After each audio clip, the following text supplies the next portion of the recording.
documenting you gave the dose, but if it was the wrong drug, you've missed your chance for the safety catch. Perfect.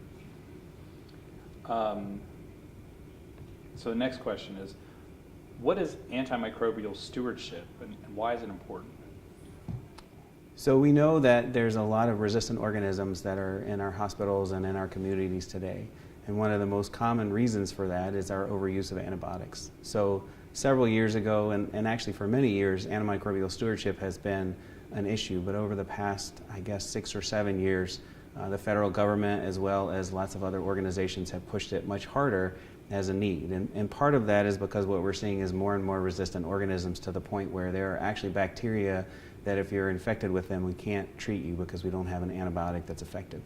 So antimicrobial stewardship is a process where we are just trying to make sure that we're making the right steps to use antibiotics appropriately. It has to do with the reduction of antibiotics being prescribed, but it actually really focuses on using antibiotics only when you need to, and then the right kind of antibiotics.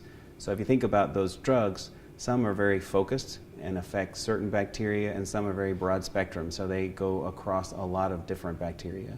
So what we see in therapy is often a physician may choose a more broad spectrum agent initially because they don't know exactly what they're treating, and then never tailor that therapy down later on. So some of the principles for antimicrobial stewardship would be to go back and review antibiotic use in the hospital, to look at the medications that are being given, to look at the cultures that come back positive, and then work with physicians, often between a physician and a pharmacist connection, to say we could use a different antibiotic here that might have a different spectrum that would be more focused.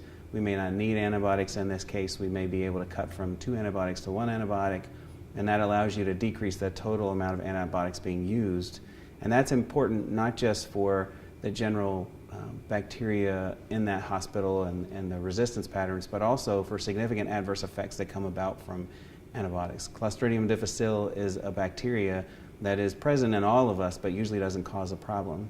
If you have a significant amount of antimicrobial therapy, what can happen is overgrowth of that organism that causes significant, very uncomfortable colitis and infections and diarrhea that can lead to significant consequences. So that, in addition to allergic reaction and other adverse effects, are reasons that we shouldn't use antibiotics just indiscriminately. So stewardship really tries to focus in on the right way to use them at the right time.